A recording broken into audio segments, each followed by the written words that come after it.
What's up guys, it's Punchy, and it's about time for today's weekly Deepwoken patch. With a brand new update and some new crazy content and stuff to explore, I hope you can find something to mess around with. Last week, we unlocked the second Thundercall legendary, the Boltcrusher, and that was pretty insane. So, as always, make sure to check out all of this new content for yourself in-game. Anyway, I'll do my best to show you what's up, and let's get right into it. With a pretty big adjustment to the overall gameplay in combat, we have some changes coming to both the uppercut and aerial attack posture. Now, in this update, according to how fast your weapon swings, your pressure on block should be adjusted, scaling to that speed. It's kinda hard to understand, but this generally means that all heavy uppercuts and aerial attacks will deal less posture around the board, which is a pretty good thing. Now, onto armor upgrades. It's possible to create and craft your own Armorer's Needle relic. This tool lets you reroll a pip on equipment for another random bonus, and they're easier to make. All you gotta do is use up 5 Smith's alloys, which is still pretty expensive, to get your own Armorer's Needle, but I like how this is an option either way, so we can craft it. Also, next up, if you want to check out some new names in-game, we've also gained access to a little around 20 new first names, which is really cool for customization. Just head over to the character creator to check them out, or pull up to a barber and get that changed for a pretty small fee. Honestly, customization is always welcomed, and yeah, I like this. With further customization options, we actually have a few visual improvements coming to equipment and enchants. First off, with a heavily slept on option, the Legion Phalanx plate and helm have now become metal, and previously this set used to be super flat and plastic looking with no sort of reflection, but in this current update I'm happy to say that it looks way better than before. Up next, with the full rework of the Wild Enchant visual effects, say goodbye to that old,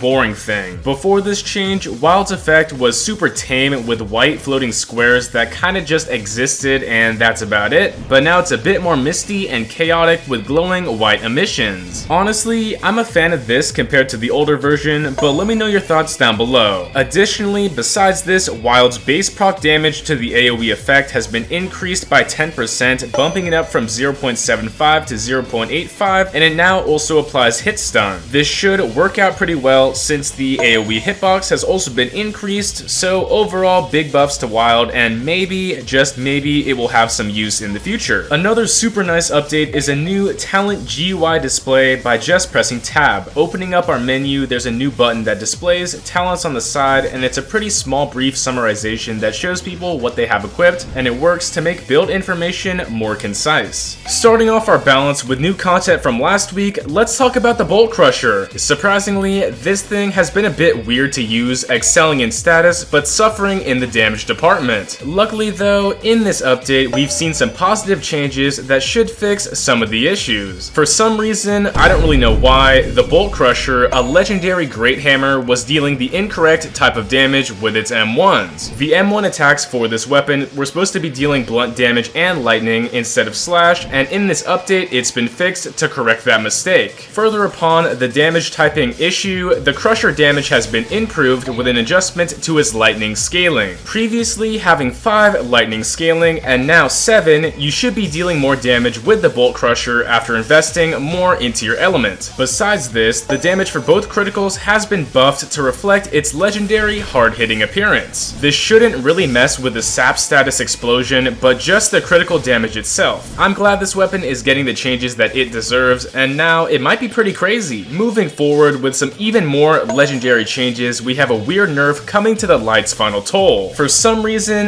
this thing is still competitively viable and I guess a bit too strong. For this fist weapon with bizarre animations, it's super hard to read and deal with in combat. Anyway, what was changed to this weapon was a small nerf to range, reducing it from 7.0 to 6.5. Similar to other fist options, this range was decreased, slightly diminishing its pressure in combat. Next up, with a massive change to iron bombs, these things might be gone for good. The entire reason why bombs were still viable in PvP combat was purely due to stacking animations and hiding windups. Clearly, this wasn't healthy for overall Deepwoken combat, resulting in unfair hits and free unpreventable damage, but hopefully we've seen a fix in this update. In this patch, the bomb toss windup was gutted entirely, pushing it from 0.5 second windup to a whopping 0.85 seconds. It should be impossible to hide animations with any mantra or ability that he used to, right before this change. Sadly, bomb bombs have probably fallen off because of these changes, but we'll have to see. With another nerf to throne nonsense, we have a change coming towards Aromatic Salt Cloud Potions. With the Salt Chemist Oath, these altered potions cause a cloud-like area of effect zone, inflicting the potion onto anybody inside. This was fairly powerful depending on your potion type, but what's strange about it was the potion cloud bypassed block and dodged and always hit targets. In this update, this has been removed, allowing players to actually defend against the area of effect Aromatic Salt Potion missed. Still, these potions remain strong in potency, but their application has definitely been reduced. Next up, with some mantra changes, we've got a big bug fix that will help overall gameplay across the board. You might notice after fainting certain mantras in combat, sometimes their animation and sound effects still occur even if that mantra isn't happening. This is pretty useful for mixing up opponents and hiding your animations, but it's actually not intended to happen. Many mantras abuse this property and were unintentionally affecting game balance. Luckily though, in this update, several mantras, I'm not going to list all of them because there's so many, they now cancel on mantra feint, instantly stopping their animation and sound effects on this cancel. This is awesome and should positively influence combat since mantras are finally working as intended. Now, moving on to a very specific and weird mantra change, we have a partial rework to Shadowcast's Shadow Roar. Previously, before this update, Shadow Roar would allow the user a full range of rotation, letting them spin around however they wanted. This was useful for baiting out parries and hitting multiple targets, but now it's not really an option. Casting Shadow Roar will no longer let you rotate your character freely, instead tracking onto the player when hit. This will automatically lock onto players that are being hit, making aim a little bit easier and nerfing that cheese capability. To be honest, I don't know how I feel about this mantra after the change, but it is much smoother to use. Another weird shadow mantra was also touched in this update, resulting in a small cooldown change. Shadow Vortex, probably the cheesiest thing in the entire game, is now a bit harder to use. With a cooldown increase of plus 5 seconds, pushing its cooldown from 20 seconds to 25, this thing has more downtime after being used. It's definitely pretty weird, but I guess necessary. With yet another shift in mantra damage, there's finally been a nerf to Frostraw's Ice Cube, output. On a full hit, this mantra used to deal a bunch of damage for free without any major windup. Surprisingly, this was allowed for quite a while, but now it's been nerfed, reducing the damage if all ice cubes land. This is pretty positive and should balance out this mantra when it comes to damage. And finally, that's it. As always, make sure to check out the weekly battle royale to win some games with your friends. If you want to see exclusive update content just like this, make sure to like and subscribe so we can hit 100k subs. We're super close and there will be something special if we hit that goal. Anyway, thanks again, it's punchin' time.